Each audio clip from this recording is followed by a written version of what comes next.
Hi, my name's Clint Byers. I guess I'm what you would call an outdoor skills practitioner. I have spent most of my life outside camping. Grew up part of the Boy Scouts in the 1970s and 80s, and was in the Army in late 80s and early 90s. And just being outdoors is something I've always done and something I've always really enjoyed. I think for me, primitive skills is I was big into primitive archery, and that was kind of my gateway into primitive skills. I got into bow making a little bit and saw folks flint napping, and that kind of just led me into wanting to learn more and more how to use primitive tools to make myself a little bit more proficient in the woods. Of many of the fire building skills, and it's a good one that comes in handy when you're dealing with wet materials. I think if you're trying to, you had several days of rain, not a lot of dry material on the ground, feathering is a way to take bigger, I should say, standing dead stuff and turn it into dry kindling that you can use to get your fire going.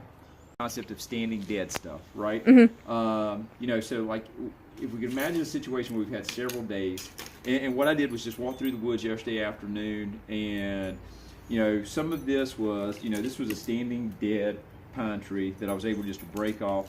I was looking for, stuff that was not rotten, where it wasn't, just gonna, I wanted a good snap to it when it broke. That lets me know that it's dry already, it's good and green.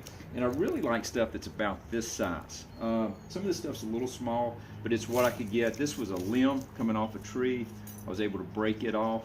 But even though it was still on the tree, it was already dead. Anything that we consider to be up off the ground, you just don't want anything off the ground. Because even the end of this, where it was on the ground, had a lot of moisture in it. The other end's dry, and I'm able to use a section above that.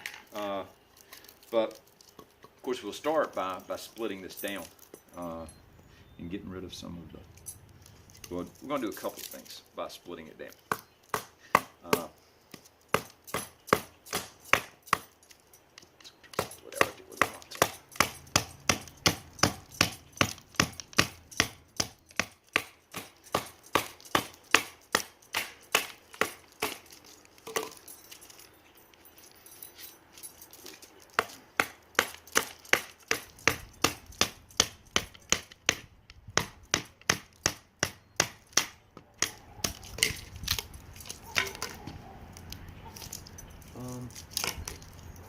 I'm going to try to split it again.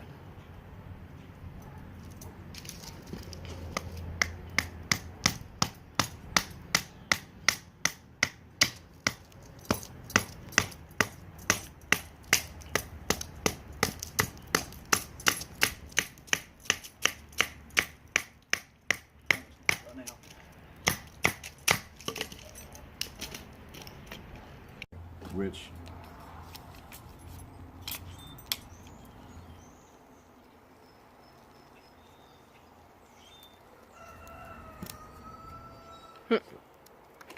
but having, like I said, what some people call a candlewood or fat wood, it's just that heart pine.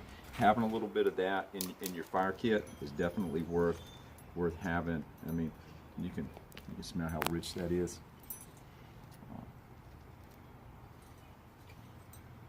Yeah, wow. That is, like, you can even see the sap in it. Yeah. But it's just so resinous that it will catch really easy.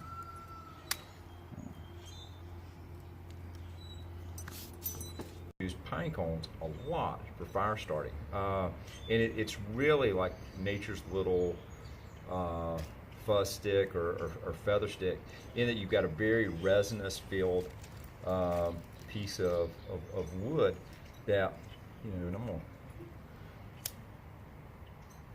you light one of these up, and I always light it from the bottom. Everybody wants to light it from this end, but I mean, it just, you start hearing that resin popping. You can actually see it dripping out, and it just becomes a great fire starting tool. I mean, I was about to lose it.